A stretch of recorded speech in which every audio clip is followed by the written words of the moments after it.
అందరికీ నమస్తే. అకౌంట్లకు రైతు భరోసా, పద్మ అవార్డుల మీద కిస్తర బస్తర, పెట్టుబడుల మీద తగ్గని పంచాయతీ. మంచి మంచి వార్తలు మస్తున్నాయి. తొలుత హెడ్లైన్స్.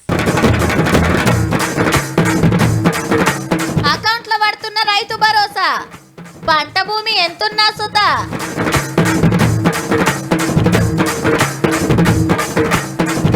పద్మ అవార్డుల మీద ఫైటింగ్, గద్దరన్న నక్సలైట్ అని ఫిట్టింగ్.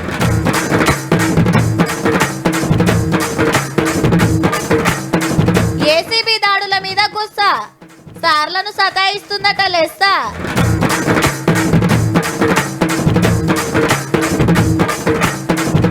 లోన్ పైకానికి ఆకిట్ల పోయి కట్టాల్సింది ఉత్త 61,000.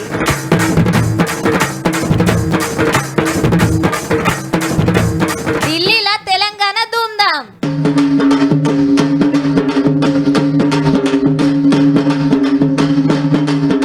ఆవు సత్యనారి, నీకు పడ్డాయా పైసలు? పడ్డాయి మామా. గా బీర్మల్లయ్యకి ఇంకా మెసేజ్ రాలేదట్నే, పడతాయా లేదా అని తల్లడం అల్లడం అవుతాండు. నీ అవ్వ పక్కా వస్తైతి, ఎందుకు పరిచాను? మొన్ననే దరఖాస్తు పెట్టిన భాస్కర్ రెడ్డికి రాగా నీకు రావా? మాగత్తైతి. గీ సంతుగాడేందిరా, ఊకూకే ఫోన్ చెకింగ్ చేస్తాడు. అరే వస్తాయిటన్నా పోతాయా? అందులోనే ఉంటాయిగా. నీ ఏ ఊకోవయ్యా, ఎటుగాంక నీకు పడ్డాయని మాగా చెప్తున్నావు. గిట్లున్నాయి ఉల్లా ఇవాళ ఊర్లల్లో ముచ్చట్లు. ఎందుకో ఎరికే కదా. అందుకే ప్రతి ఎకరాకు 6,000 రూపాయలతోని మీ ఖాతాల్లో మీ నగదు టకీమని పడే విధంగా నిన్న సీఎం సార్ చెప్పినట్టే ఇవాళ టికీమని రైతు భరోసా పైసలు అకౌంట్ లో పడ్డాయి. అప్పట్లో ఎకరానికి 5,000 పడుతుండే, ఇప్పుడు 6,000. నాకు పడ్డదని మెసేజ్లు అందరికి చూపిస్తున్నారు. 2 ఎకరాల 30 గుంటలు నా పేరు మీద. అబద్ధం ఏముంది? 6,500 పడ్డాయి. ఎకరానికి 6,000 చొప్పున నాకు 3 ఎకరాలు ఉండే 18,000 పడ్డది.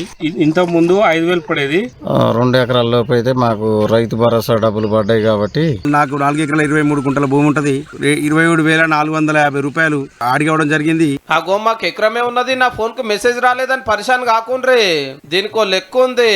32 జిల్లాలల్లో 563 మండలాలున్న 577 రైతులకే వచ్చినాయి. ఇవాళ 4,41,911 మంది రైతులు.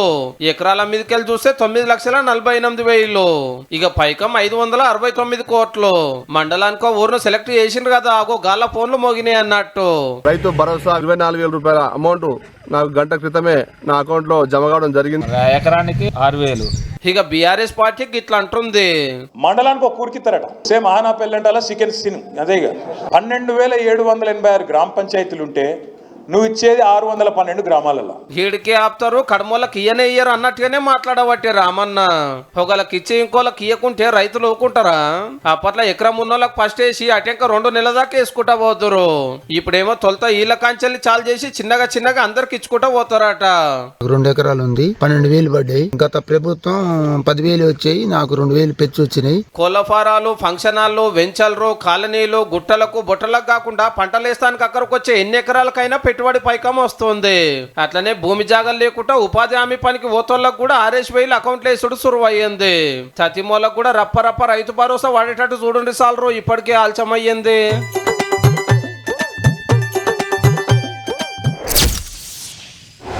దేశమంతా పెద్ద అవార్డు ఏదంటే భారతరత్న.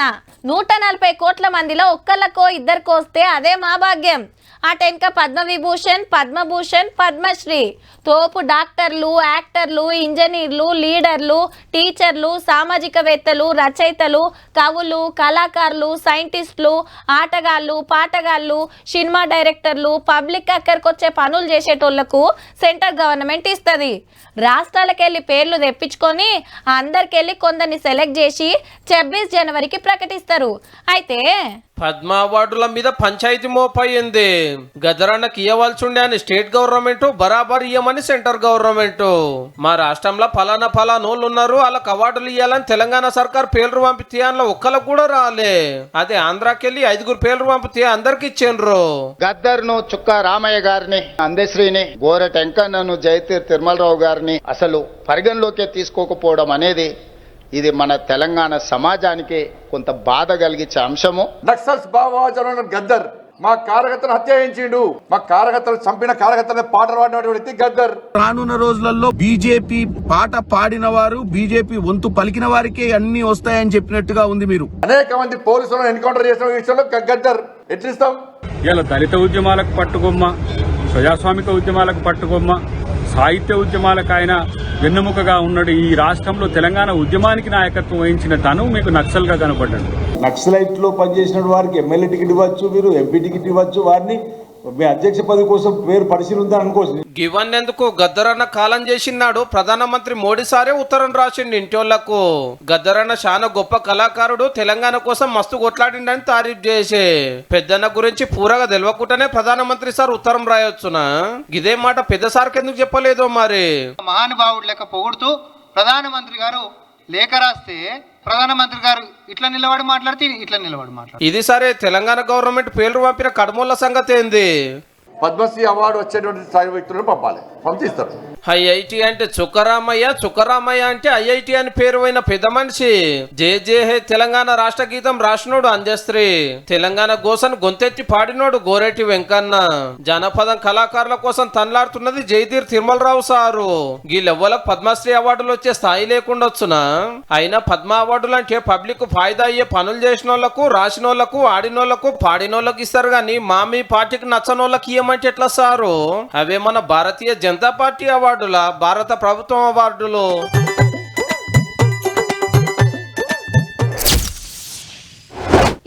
ఎక్కడిది ఇటు ఈనోళ్లకు అటు జెండు బాంబులకు పుక్కట్లనే ఫుల్ పబ్లిసిటీ తెచ్చిండ్రబ్బా. దావోస్కెళ్ళి 1,78,000 కోట్ల పెట్టుబడులు తెస్తే కారోళ్లకు కడుపు మంట, అజీర్తి, ఈనో తాగితే తక్కువ అవుతుందని ఇల్లు. గ్రామ సభలల్లా కాంగ్రెస్ వాళ్ళ ఈపులు సాఫ్ చేసిండ్రు. జెండు బాంబు పెట్టుకుంటే నయం అవుతుందని వాళ్ళు. ఈడికే ఆపితే ఎట్లా అనుకున్రేమో, ఇంకా నడుస్తూనే ఉంది లొల్లి. ఈనోలు జెండు బాంబులకెంచి ఫినాయిల్ దాకా పెట్టుబడుల పంచాయతీ. ముఖ్యమంత్రి సారు దావోస్ పోయి 1,78,000 కోట్ల పెట్టుబడులు తెచ్చిన దాని మీదనే లొల్లి. లైన్లకు రామన్న గిట్లా వచ్చిండుల్లో. నువ్వు మొదటి సంవత్సరం తెచ్చిన పెట్టుబడులు కూడా ఒక్కటి కూడా రాలేదు కాబట్టి, అప్పుడు కూడా 40,000 కోట్లని ఉదరగొట్టినా 40 పైసలు కూడా రాలేదు కాబట్టి నేను ఎవడు నమ్మలేడు. హగనట నిరుడు చెప్పిన 40,000 కోట్లే రాలే.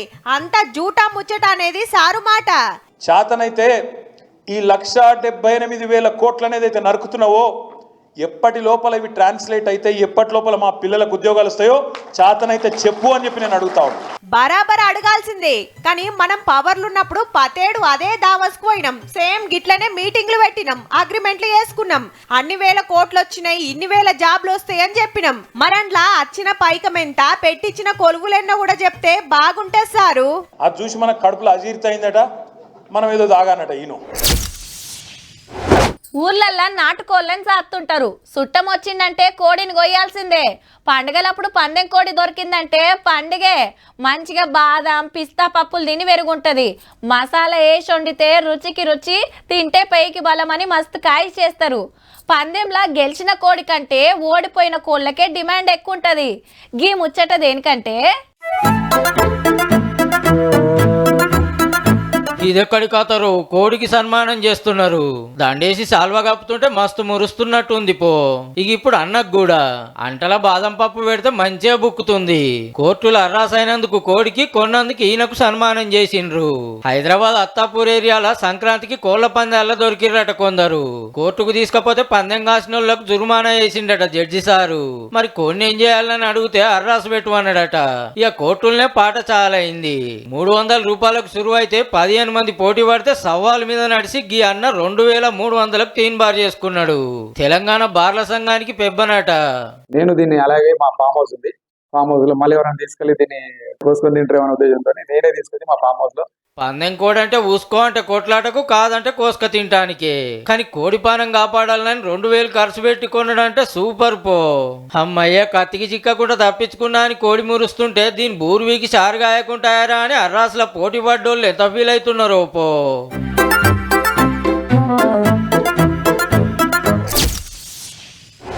ఎలక్షన్లు వచ్చినాయంటే అందరికి ఫస్ట్ యాదొచ్చేది రైతులే. చాలా మంది ఉంటారాయే, ఏం చెప్పినా ఇంటారు. కమ్మగా తీయగా మాట్లాడి బోర్లేయొచ్చనే ఆపొచ్చన కావచ్చు. ఇగేముంది, పుట్ల కమాన ముద్దెర హామీలు కుమ్మరిస్తారు, మంచిగా ఓట్లు వేయించుకుంటారు. ఆ టెన్కి ఎట్లుంటుందో ఇక మేము సపరేట్గా చెప్పాలనా. సరే ఇంతకు ఇప్పటి వార్త ఏందో అరుచుకుందాం పాన్రి. పాత సర్కార్ చేయలేని పని కొత్త సర్కార్ చేసింది రైతుల కోసము. పంట నష్టం అయితే పానాలు తీసుకున్న 141 మంది రైతు కుటుంబాలకు 6 లక్షలు ఇస్తుంది. మొత్తం 9,98,00,000. తెలంగాణ వచ్చినాక పంట నష్టం అయ్యి పెట్టుబడి మీద పడి అప్పుల పాలై మస్తు మంది పానాలు తీసుకున్నారు. రూల్స్ ప్రకారం సర్కార్ కమిటీ తోటి ఎంక్వైరీ చేపించి రిపోర్టు రాగానే 6 లక్షల సాయం చేయాలి ఆ కుటుంబాలకు. కానీ బీఆర్ఎస్ గవర్నమెంట్ లాపర్వా చేసుడుతోటి కొందరికి అందినాయి, కొందరికి అందలేదు. కౌలు రైతులను అయితే అస్సలు పట్టించుకోలే. పెద్ద దిక్కు లేనందుకు మా ఇల్లు సంసారాలు ఆగమైనయి, పిల్లలను చదివించుడు బతుకుడు కష్టమైతుంది. ఆసరా కావాలని ఎన్ని మాటల బతిమిలాడినా, ధర్నా చౌక్ల ధర్నాలు చేసినా గింత నెన్నర్ చూపియలే. రైతుల కోసం కొట్లాడే స్వరాజ్య వేదికలు గిదేం తరికా అని హైకోర్టులో కేసేస్తే జడ్జిసాలకు కూడా వాజిబే అనిపించింది. గా కుటుంబాలకు సాయం చేయవలసిందేనని 2 ఏళ్ల కిందట ఆర్డర్ వేస్తే ఇగో ఇప్పుడు సాంచనైన ఏం తక్కువ 10 కోట్లు. రైతు ఆత్మహత్య గుర్తిస్తే మన ప్రభుత్వమే ఇబ్బందులు పడుతుందేమో అన్న రకంగా కాకుండా ఇది ఒక పార్టీకి ఇంకో పార్టీకి మధ్యన బ్లేమ్ గేమ్ లా కాకుండా తప్పనిసరిగా రైతు ఆత్మహత్య కుటుంబాలకి న్యాయం జరగాలి. గమ్మత్ ఏందంటే ఈడ మనోళ్ళకి ఇస్తానికి దరియలే గాని పంజాబ్ రైతులకు పైసలు వంచిరు ఈడికెళ్ళి పట్టుకపోయి. 600 కుటుంబాలకు ఒక్కొక్కరికి 3 లక్షలు ఇచ్చి వచ్చారు. దేశంలో రైతులను మాయంత మంచిగా చూసుకునేటోళ్ళు ఇంకొకరు లేరన్నట్టుగా. పవర్లు ఉన్నప్పుడు గిట్ల చేసి అది పోయినాక రైతుల మీద పుట్ల కొద్ది ప్రేమలు ఉల్కవోసుకుంటా దినాన్ని స్పీచ్లు దంచుతురు అన్నట్టు.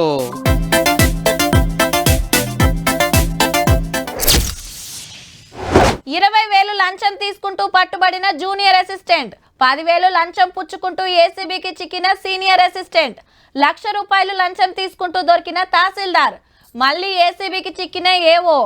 ఏసీబీ వలలో మరో భారీ అవినీతి తిమింగలం. ఈసొంటి వార్తలు బొచ్చెడు చూస్తుంటాం. మరి వాళ్ళు ఎవరు దొరికిండ్రు అంటారా? చూడండి మీరే. ఈ ప్రభుత్వం వచ్చినాక ఎన్ని ఏసీబీ కేసులు అవుతున్నాయి, ఎంతమంది ఉద్యోగస్తులను వేధిస్తున్నారు. ఇన్నారులో కాంగ్రెస్ సర్కార్ వచ్చినాక ఏసీబీ రువడి పెంచి ఆఫీసర్లను సతాయిస్తుందట. సిద్దిపేట నౌకలరం మీటింగ్ లో పాత మంత్రి హరీష్ రావు సార్ ఈ మాట చెప్పంగానే మనోళ్ళు సప్పట్లు. అంటే ఏంది సారు, పుకట్ల చేయవలసిన పనికి లంచాలు గుంజేటోళ్ళని పట్టుకోవద్దా? ఈ పనికింత ఆ పనికింత అని రేట్లు ఫిక్స్ చేసి వసూలు చేసేటోళ్ళను ఏమనొద్దా? అప్పట్లెక్క కాకుండా ఫస్ట్ కే జీతాలు రావట్టే, డిఏలు ఇవ్వట్టే. నెలకో పారొచ్చే జాలదని కొందరు ఉత్తమ ఆఫీసర్లు దినం సగం సాలరీ కమాయిస్తుంటే సర్కారు కళ్ళు మూసుకోవాలి, ఏసీబీ ఏం తెలియనట్టు ఉండాలి. అంతేనా? ఉత్తగా ఏమంటే రూల్స్ సెక్షన్లు అడ్డం పడతాయి. అదే ముంగటో కట్ట పెడితే ఆ కట్టు తెగిపోతుంది. 2,000కెళ్ళి 2 లక్షల దాకా. ఆగో గంతనా అంటే ఇంకొక 1,00,000. గుంజుడే గుంజుడు. గిట్లయితే ఎట్లా అని ఏసీబీని ఉరికేస్తుంటే మస్తు మంది దొరుకుతున్నారు కడక్ నోట్లతోటి.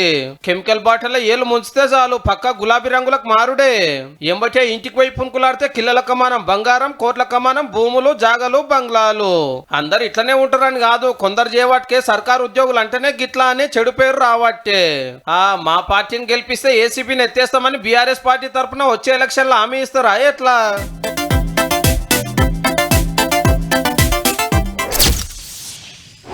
ఇంట్లో అక్కెరకు, దవాఖాన ఖర్చులకు, పోరల బడి ఫీజులకు అప్పులు చేస్తుంటారు.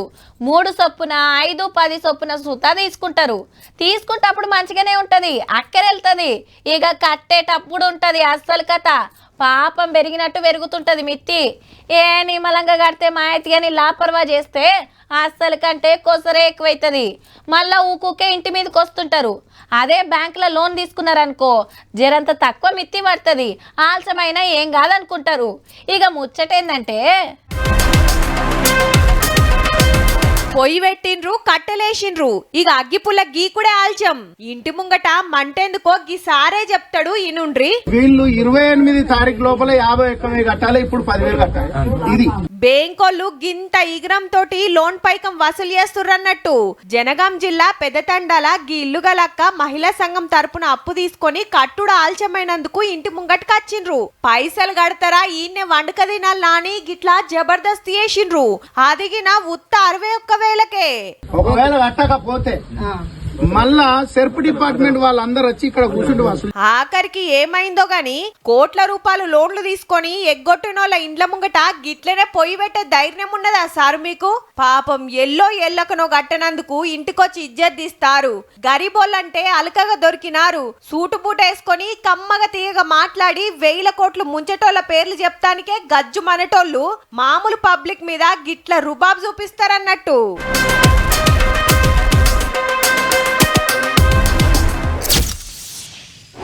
జెండా పండుగ అంటే మన తాన పొద్దటి నుంచి మాపటీల దాకా మా సంబురంగా చేస్తారు.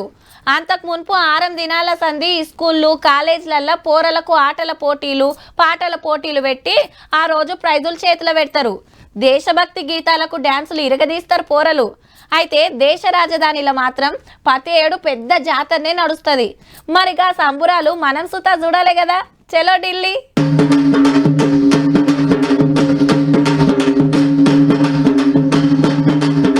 ఎర్రకోట కాడ మన ఆదిలాబాద్ ఆదివాసీలు అద్దర కొట్టిండ్రు గుస్సాడి డాన్సు. దేశ రాజధానిలా 17 జెండా వందనం నుంచి 5 భారత్ పరువు పేరుతోని సంబురాలు చేస్తారు.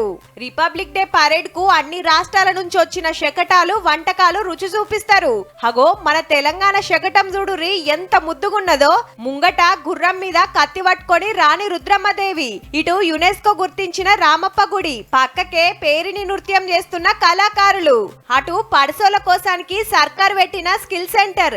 అంతేకాదు ఇటు బొగత జలపాతం కడమ టూరిజం జాగల ఫోటోలతోని ఏమన్నున్నదా పబ్లిక్ అంతొచ్చి ఇంట్రెస్ట్ గా చూస్తున్నారు. ఈ కల్చర్ డాన్సెస్ కానీ, ఫుడ్ స్టాల్స్ కానీ, పెవిలియన్స్ కానీ, ఇంకా టూరిజం కానీ ప్రమోషన్ కోసము ఇక్కడ మనం కూడా చాలా మంచి ప్రెజెన్స్ చూపెడుతున్నాము. ఢిల్లీలో అన్ని రాష్ట్రాల పబ్లిక్ ఉంటారు కాబట్టి అందరికి ఎరకైతట్టు ఇట్లా స్టాళ్లు పెట్టి ఏ రాష్ట్రంలో ఏమేం ఫేమసో ఎరకయేస్తున్నారు అన్నట్టు. 31 తారీఖు దాకా రోజుకో తీరు కార్యాలుంటాయట. మన ఏమన్నా ఉంటే మల్లో మల్క చెప్పుకుందాం తీయుర్రి.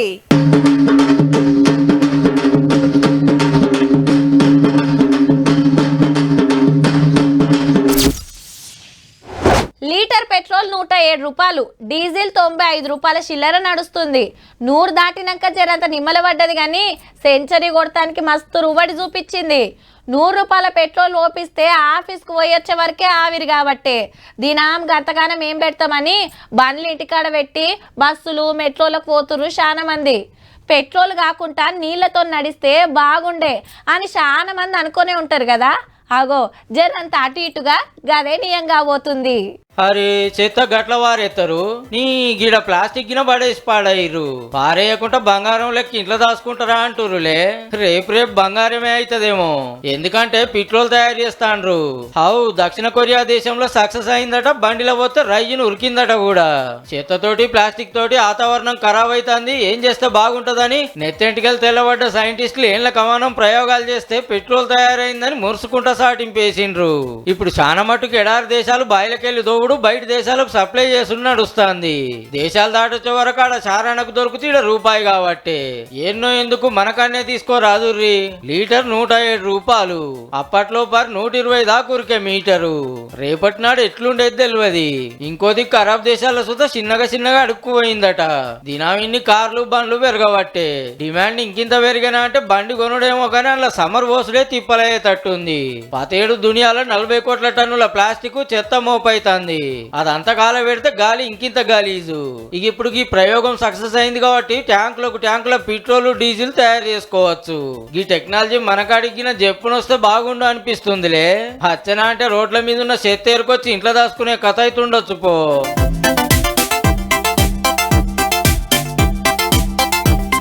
చూసిండ్రు కదా, ఇక ఇయాల్టి 3 వార్తలు ఉంటాం మళ్ళా. నమస్తే.